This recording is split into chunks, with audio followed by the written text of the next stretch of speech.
eu queria pedir a você que abrisse sua Bíblia no livro de Juízes, capítulo 9.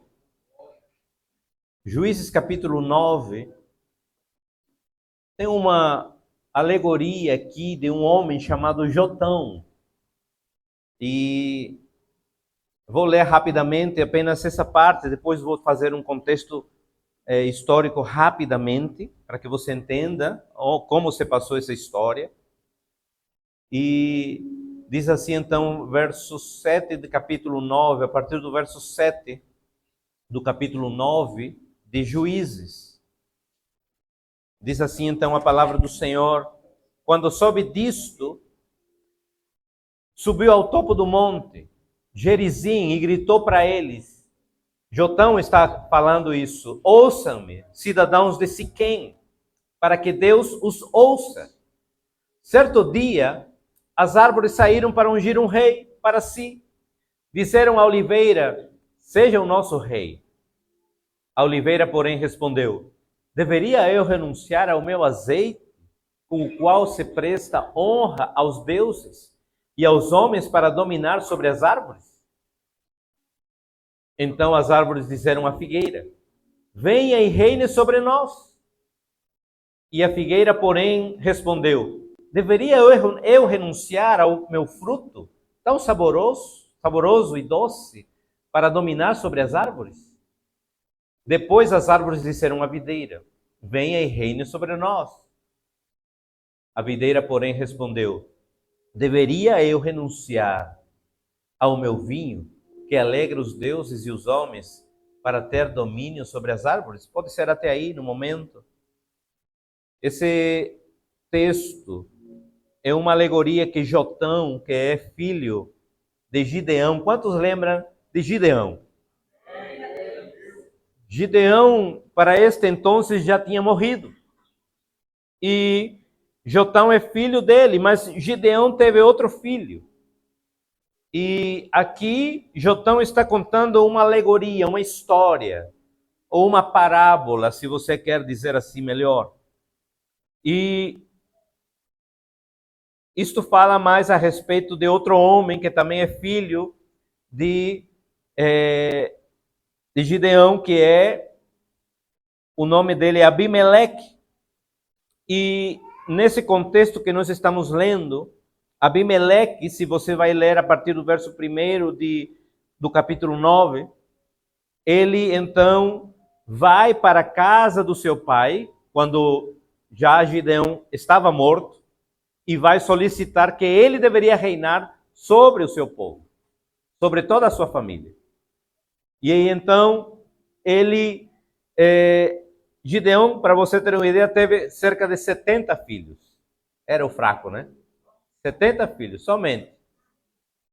E então, ele, em meio desses filhos, pega a dica aí, Lucas, falta ainda 69, meu filho. Então, aí vocês entendem que Abimeleque, então, ele era filho de uma mãe de Siquém, era uma siquemita. E os siquemitas eram um grupo de cananeus que habitavam pacificamente entre os israelitas. Ou seja, eram cananeus, mas moravam pacificamente, não tinha nenhum problema com os israelitas. Então, por isso que Gideão tomou uma mulher de Siquém e teve esse filho. Isso você pode ver em Gênesis capítulo 12. Não vamos ver agora por conta da hora, mas então Abimeleque, ele quer reinar sobre o povo agora, que era descendente de Gideão, e também sobre Siquém. Só que ele não era um homem correto. Abimeleque, então, para reinar, ele precisava, como antigamente era feito, exterminar com os descendentes de Gideão. E ele trama, então, uma emboscada para os filhos de Gideão, para os seus irmãos, e mata os 69. Mata eles. Apenas um foge. O que foge é justamente Jotão, que está contando essa alegoria, essa parábola que nós acabamos de falar agora há pouco, das árvores. E com a ajuda de alguns, inclusive, a palavra vai dizer que ele contrata por algumas moedas de prata alguns desocupados que andavam por aí. Por isso, cuidado com os desocupados. Cuidado, porque qualquer um pode te contratar para fazer alguma coisa. Não, eu aprendi uma coisa no reino, é que Deus não, ele não chama os desocupados, ele chama aqueles que estão ocupados com alguma coisa, e você mesmo assim serve na casa do Senhor. Amém? Então Jotão, ele vai fazer essa proclamação devido a todo esse panorama que estava passando. E em meio a essa matança que houve, porque Abimeleque matou todos os filhos, menos um que se chamava Jotão, o que aconteceu? Aconteceu que o povo viu o coração de Abimeleque, que não era um coração bom, ou como diríamos nós, não era flor que se cheirasse. Então começou uma revolta entre o próprio povo. Isso você vai ver depois, dos capítulos 22 a 41. E aí então acontece que há uma revolta porque ele começa a conquistar os lugares e a matar as pessoas. Abimeleque sendo uma pessoa que queria muito poder, e em certa ocasião ele vai para tomar posse de toda uma cidade inteira, só que nessa cidade, no meio da cidade, havia uma torre. E essa torre tinha um cenáculo no alto. E quando ele vai, então, tomar posse com seus soldados desocupados, o que acontece? Uma mulher joga uma pedra de um moinho, uma pedra aproximadamente de 35 centímetros, joga lá do alto e cai na cabeça de Abimeleque e parte o crânio de Abimeleque.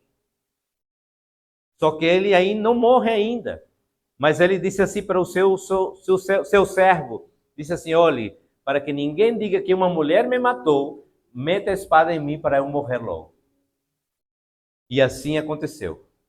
Abimeleque então morre e acaba então a descendência de Gideão e Abimeleque. Apenas Jotão foge. Mas eu quero contar esse panorama rapidamente, estou correndo por conta da hora, mas para que você entenda como foi, por que foi que Jotão fala essa parábola, essa alegoria. Enquanto nós vamos aqui nessa manhã, rapidamente, extrair delas 3 lições.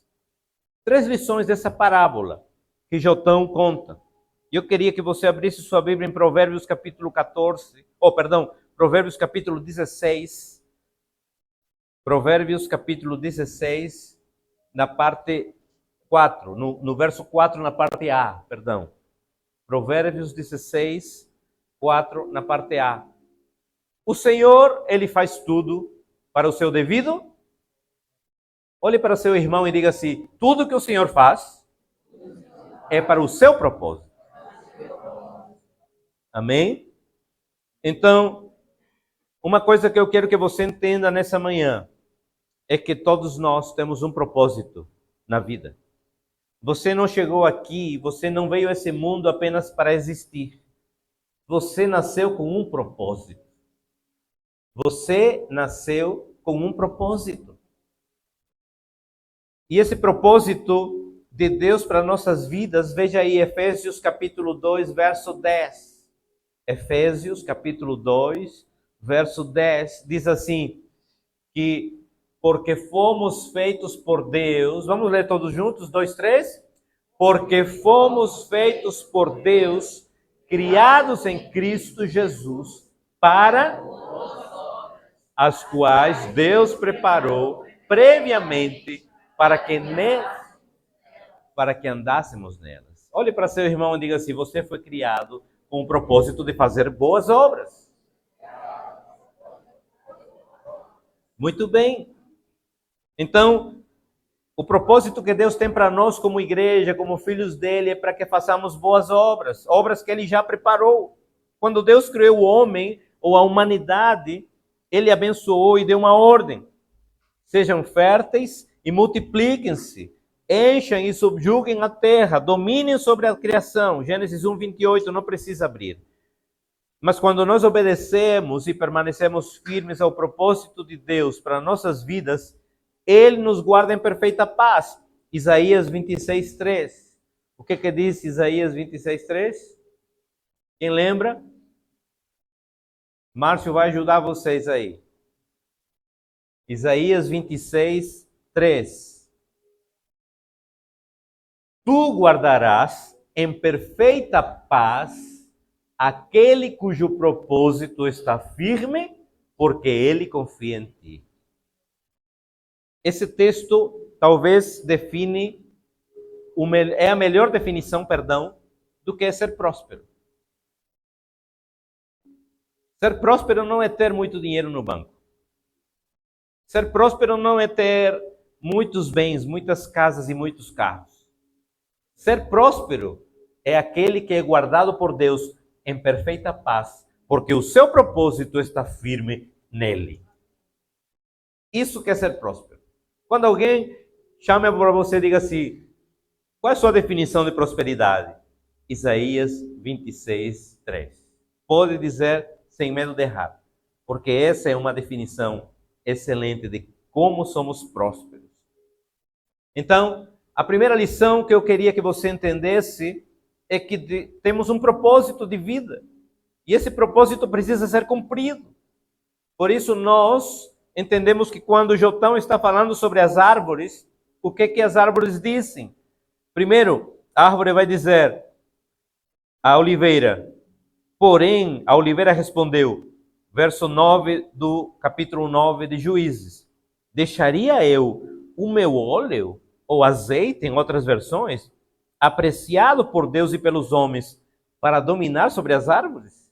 Ou seja, a oliveira estava dizendo, eu tenho um propósito, e eu sei meu propósito, e eu não troco meu propósito. Eu não troco meu propósito por uma coisa momentânea, instantânea. Eu não troco aquilo que eu sei que fui criado para fazer por coisas que vão apenas surgir por um momento e desaparecer, porque o meu propósito é eterno. É isso que a árvore da oliveira está falando. E se você vê, a figueira fala a mesma coisa. Verso 11, deixaria eu a minha doçura e o meu bom fruto para dominar sobre as árvores? Eu entendo o meu propósito, eu sei para que eu estou aqui. Eu estou aqui para dar figos, doces. Eu não estou aqui para dominar sobre as árvores. E o que diz a videira? A mesma coisa, porém a videira respondeu, deixaria eu o meu vinho que agrada a Deus e aos homens para dominar sobre as árvores? Essas árvores, Jotão está dizendo, quando você tem o seu propósito bem definido na sua vida, nenhuma coisa vai tirar você da linha que Deus traçou para a sua vida. Nada. Nada. Porque o inimigo, ele quer nos distrair. E tenha plena certeza que ele não vai distrair com coisas que não agradam a nós. Ele vai tentar nos distrair com coisas que nossos olhos vão se encher. Mas quando o seu propósito, o meu propósito está firme em Deus, nada enche mais meus olhos que a presença dele. Nada, nada. Segunda lição. Segunda lição é que para chegarmos ao produto final, é necessário passar pelo processo. Ninguém que chegou, como Paulo disse, olha, minha hora é chegada. Agora estou sendo derramado como uma oferta. Combati o bom combate. Terminei a carreira. Guardei a fé. Mas se você olha antes disso, houve um processo na vida de Paulo. E não foi um processo fácil. Não foi um processo simples. Não foi um processo indolor. Ele passou por dor. E aqui eu quero destacar que para chegarmos ao produto final, ao processo, ou ao destino, perdão, que Deus já projetou para nós, é necessário passar pelo processo. Veja bem, em todos os exemplos anteriores que nós vimos nessa parábola, a figueira, a oliveira e a videira, nós podemos ver que sempre há um produto inicial e um produto final. Mas eu quero nessa manhã, me deter apenas num produto. Talvez por ser um dos processos mais delicados e complexos, citados nesse texto que nós lemos. O azeite. Quantos consomem azeite? Na salada, né? Em alguma comida, você usa o azeite até para ungir. Nós temos azeite aqui.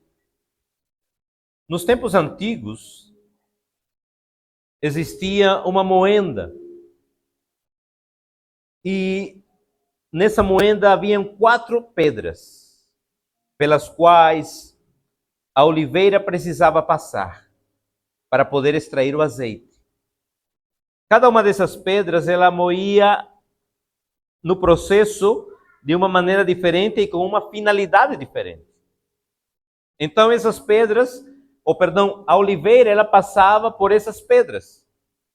A primeira pedra, ela era utilizada para a extração do azeite que era usado pelos profetas para ungir. Antigamente, e até hoje, mas antigamente muito mais, se ungia, os profetas ungiam os reis e eram ungidos os homens de Deus com azeite. E essa primeira pedra, então, ela servia para extrair esse tipo de azeite. Um azeite mais puro. Um azeite que era mais denso.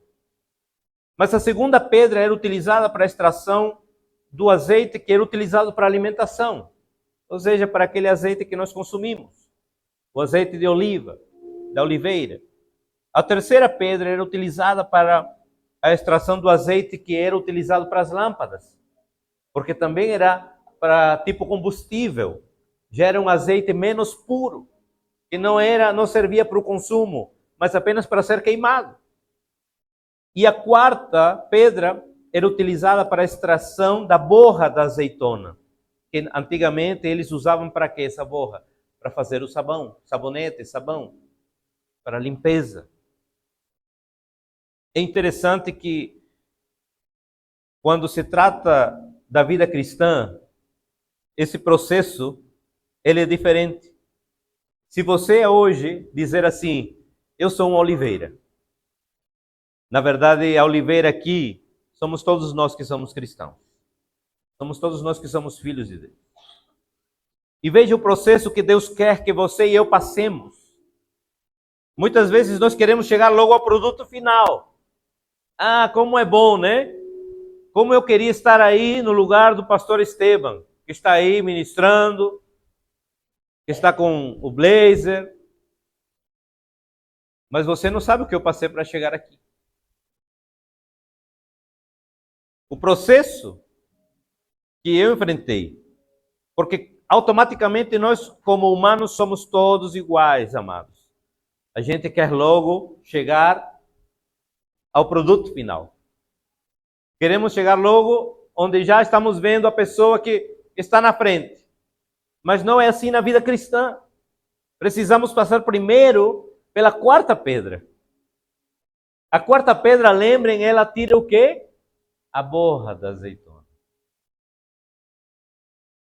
Aquilo que praticamente é jogado fora. A quarta pedra, ela tritura nossas mazelas. O nosso eu tira as capas que não prestam da nossa vida. Esmaga a casca. Extrai a borra do nosso ser. E a borra, entenda-se, a parte mais grosseira nossa. É por isso que quando nós recebemos a Cristo no nosso coração, a nossa vida ela não é mais como antigamente. Se você antes de conhecer a Cristo era grossa, agora você se tornou doce. Porque você recebeu o Espírito Santo. E o Espírito Santo é sensível. Ele não trata mais as pessoas com grosseria. Então, há uma transformação. É uma transformação. O cristão verdadeiro, genuíno, ele se vigia, por mais que o homem interior que quer aparecer, porque ele quer aparecer, não adianta, a carne, ela todos os dias quer sair, quer sobressair, quer passar, e que quer fazer a sua vontade na nossa vida? Ou só é comigo? Não, todos nós. E se a gente deixar, ela sai mesmo e faz estrago muito grande. Então, nós precisamos compreender, amados, que Deus, Ele quer que nós passemos essas fases. A primeira fase, tirar a borra da nossa vida. Aquilo que não presta. Aquelas capas. Aquela grosseria. Aquele ser que antigamente se contentava e ria com besteiras. Que assistia a todo tipo de programas. Nós precisamos passar por essa transformação. A terceira pedra, então, serve para extrair o azeite menos puro, como falei anteriormente, um pouco mais bruto, aquele que serve para combustível. E é próprio para ser queimado. E por que isso me chama a atenção? Porque combustível, ele se queima, mas com uma função. Quando é uma lâmpada, é para iluminar. Então, mesmo que você e eu passemos pelo fogo, e esse fogo, vou dizer a vocês, ele queima mesmo. A gente às vezes canta, né? Ah, Senhor, queremos o teu fogo. Cuidado com o que você canta. Cuidado com o que você pede, porque você vai passar por isso e o Espírito vai queimar, e quando queima, queima impurezas, e graças a Deus por isso.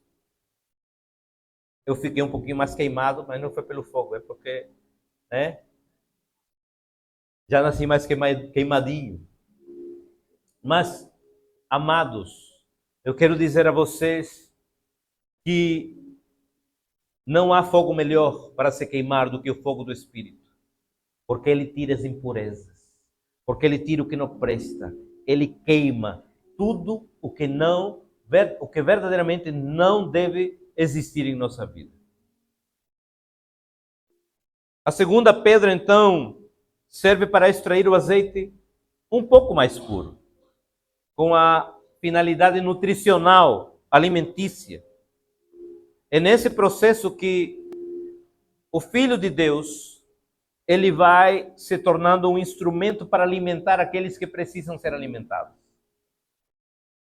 Já passou a etapa da borra, agora você deixou para lá aquilo que não prestava, agora você passou pelo fogo, está sendo purificado e vai caminhando rumo ao propósito de Deus. E agora Deus está tirando de você, extraindo da sua vida um alimento para alguém que precisa.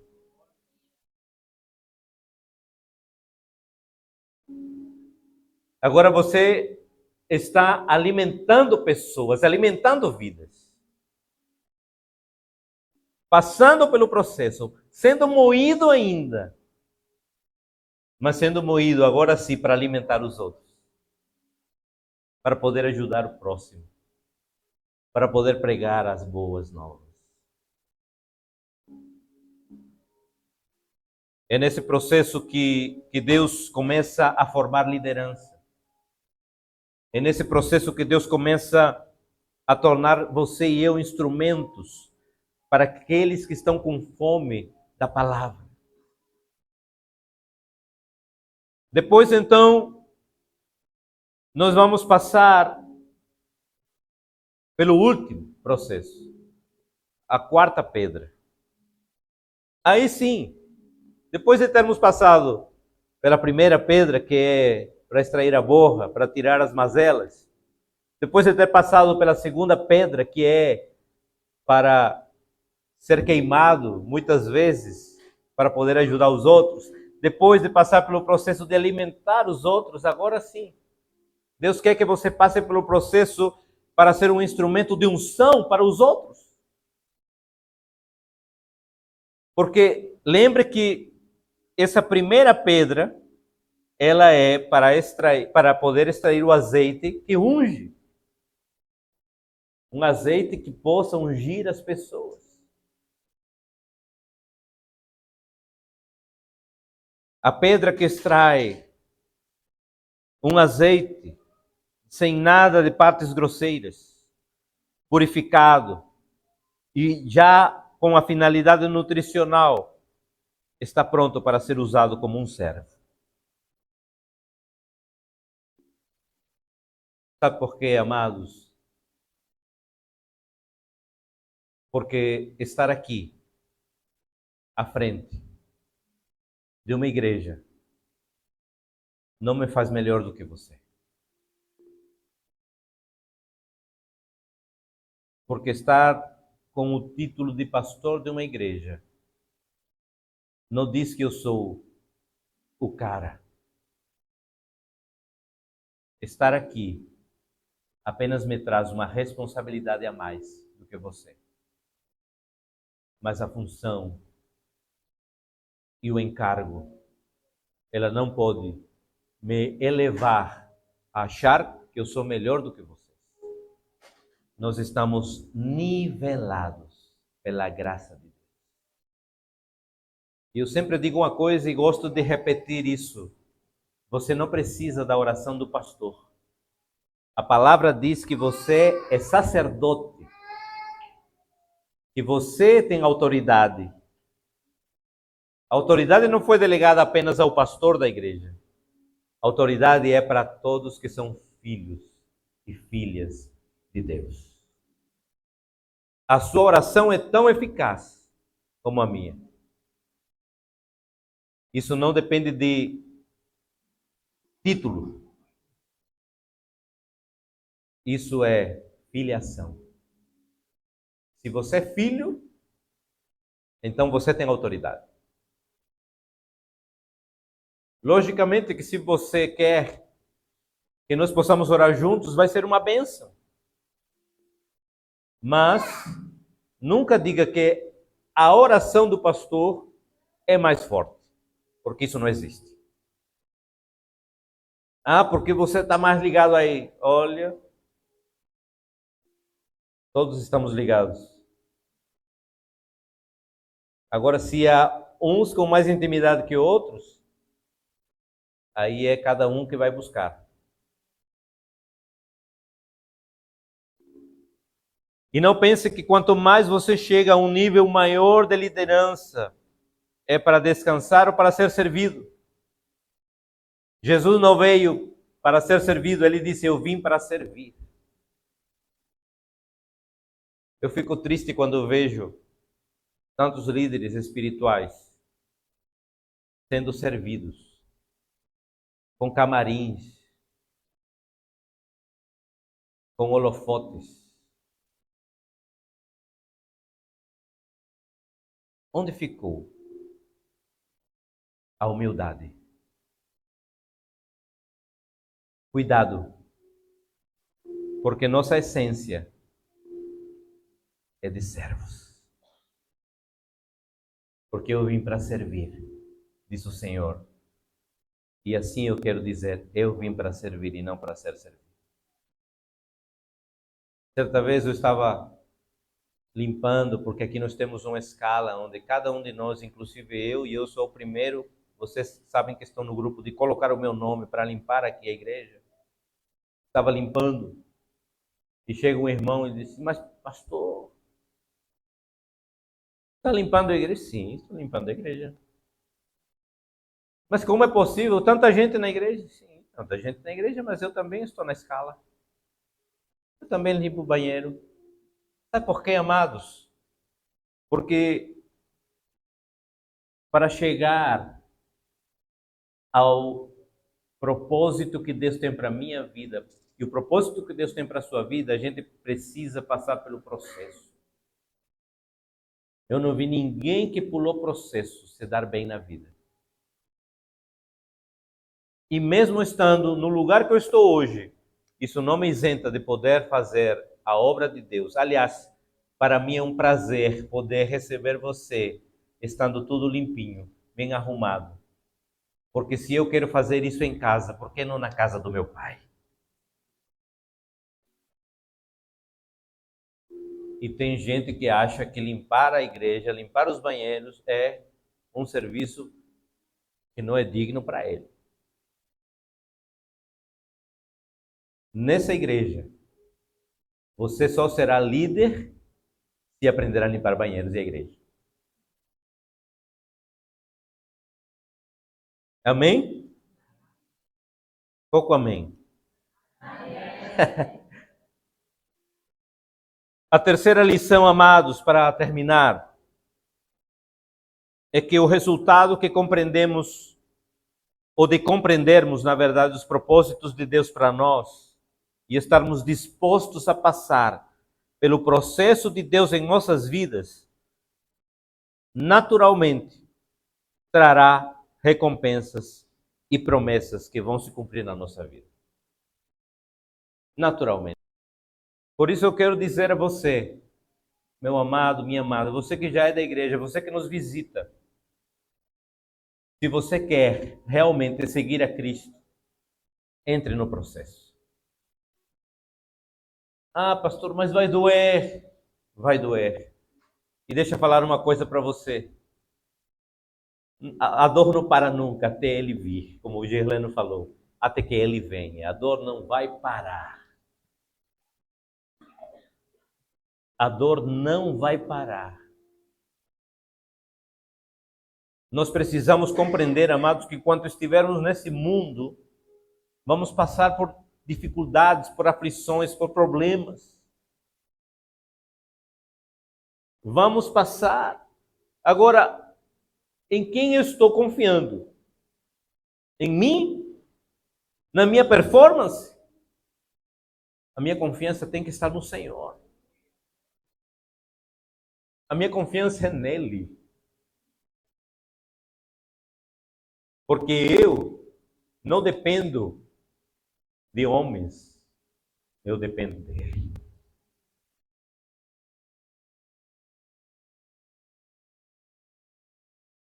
Entregue seu caminho ao Senhor. Confie nele. E o mais ele fará. Não confie em homens. Não queira seguir homens. Se espelhe nos bons exemplos.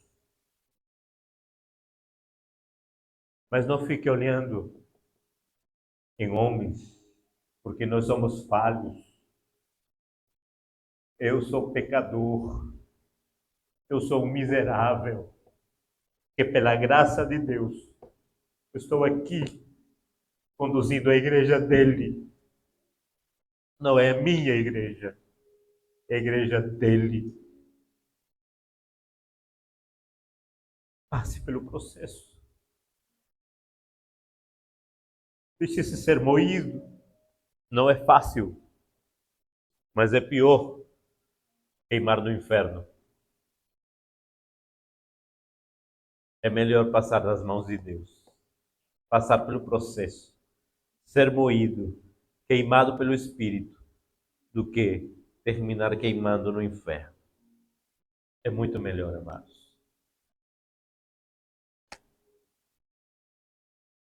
Todos temos uma promessa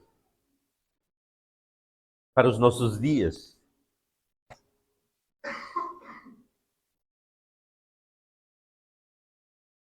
Não sei se você percebeu, mas os ciclos estão se encurtando. Os dias estão mais curtos. Quase não temos tempo. Talvez só está mais longos os dias para Miriane, que está longe de Ricardo. Está passando rápido. Os dias estão se encurtando. E é promessa de Deus, porque está chegando o tempo, está chegando a hora. Amados, e nós não podemos ficar dormindo. A igreja do Senhor, nós precisamos acordar, porque está chegando o tempo. Jesus está voltando.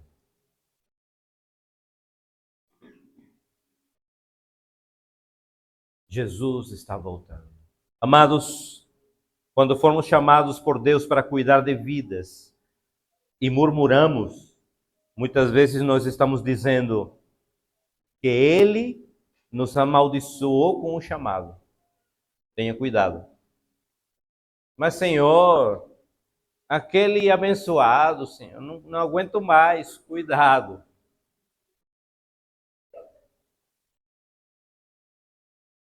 Eu sempre tenho comigo uma coisa, uma palavra de esperança para mim mesmo.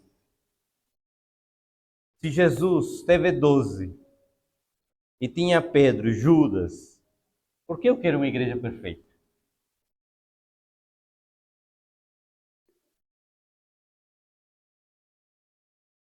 A igreja é dele, sempre vai ter Judas, sempre vai ter Pedros. Agora, se a igreja é dele, eu apenas vou conduzi-la aqui na terra, porque o destino de cada um já foi traçado. Por isso eu quero dizer a você, escolha e faça, aliás, as escolhas corretas. Faça as escolhas corretas. Em algum momento tenha a intensidade de Pedro, mas ame como João.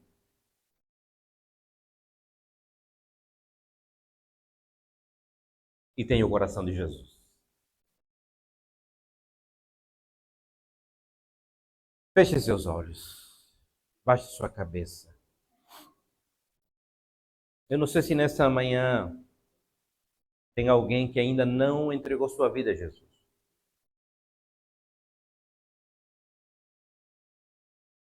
Talvez você ainda não tomou a melhor decisão que você pode tomar na sua vida. Seguir Jesus não é se tornar um religioso ou trocar de religião. Seguir Jesus é seguir um estilo de vida.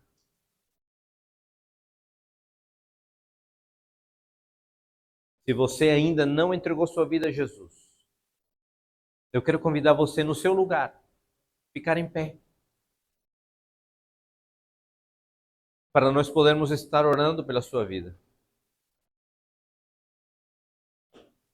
Mas se você já entregou sua vida a Jesus também e está aqui nessa manhã e você sente que está distante do processo que Deus ele separou para a sua vida e consequentemente do propósito e do destino, eu quero pedir a você também ficar em pé no seu lugar para orar pela sua vida. Hoje é dia de restauração. Hoje é dia de Deus dizer assim: meu filho, minha filha, eu estou pegando você novamente e dizendo: esse é o caminho. Glória a Deus.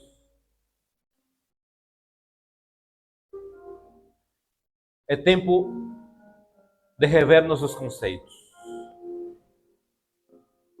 É tempo de voltar ao início. É tempo de voltar ao primeiro amor.